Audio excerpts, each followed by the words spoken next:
desires speak from 1,000 different mouths. One says, I want to be an artist. Another says, I want to be an athlete. We're born with innate desires, destinies inscribed into us at birth. To achieve our highest potential, we need only to follow that voice inside. But as we'll soon find out, our deepest, immutable desires call us to the highest mountains, and often, abandoning the climb is easier than making it. On a hot summer's day, we find ourselves bored at home. A desire speaks from inside us, but it speaks unclearly. We think it says, freedom. We look out of the window and see our bike. We decide we're going to learn how to ride it. On our first try, we fall and scrape our knees. We feel the pain of failure, and we face a critical moment that all kids face when they fail to meet a desire. Do we suppress it, or find a way to meet it? We try again and again and we fail. Every time we fail, we get another bruise. When our friends and family see us fail, we feel embarrassment. When our more successful friends ride past us, we feel like dumb, inadequate failures. Learning is slow and painful, but we're determined. After every fall, we get up. We brush off our knees and keep going. With every extra inch we pedal, we feel powerful. And after 1,000 attempts, we do it. We learn to ride a bike. Some of our friends use training wheels before they learn to ride a bike. Some fail at biking but succeed at roller skating and skateboarding. With experimentation, we all learn to meet our desire for freedom.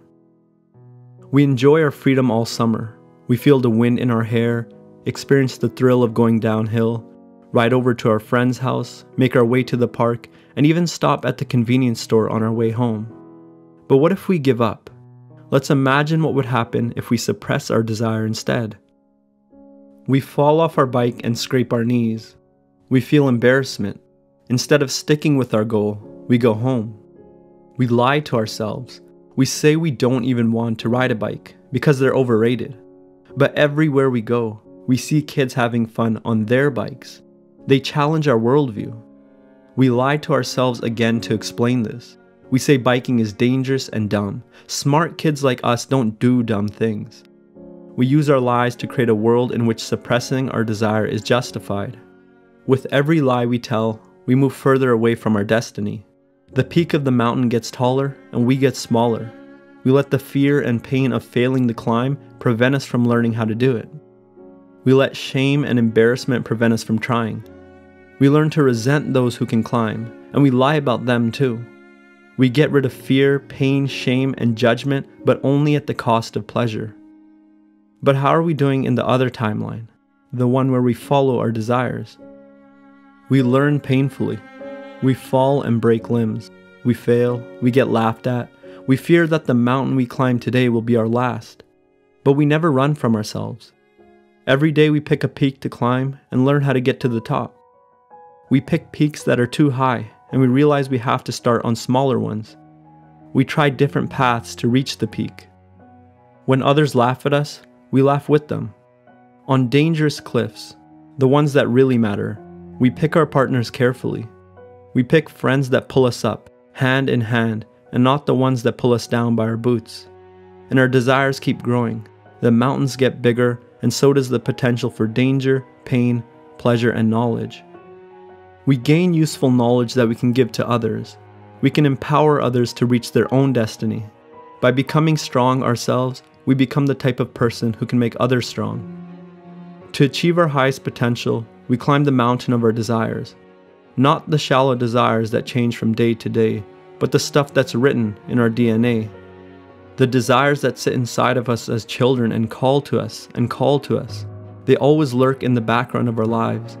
They make us say, hey, maybe I should finally do that, or I'll do that one day, but one day never comes. And it's a shame because our highest desires lead us to our highest selves.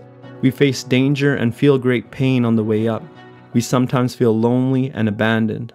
People call us dumb and they ask us where we're going. They try to prevent us from climbing any higher. They point to other peaks, the ones they would like us to climb. But only we know the way to ourselves, so we bravely continue. We learn wisely by taking careful steps and experimenting with new paths. There are many ways to reach the peak. but each step up the mountain feels good and gives us a more beautiful view.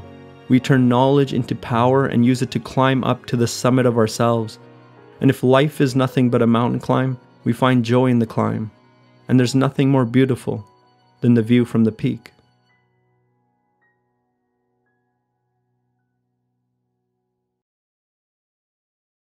Thank you to our sponsor, Audible, for providing our viewers with their first audiobook and 2 Audible originals for free when they try a 30-day membership.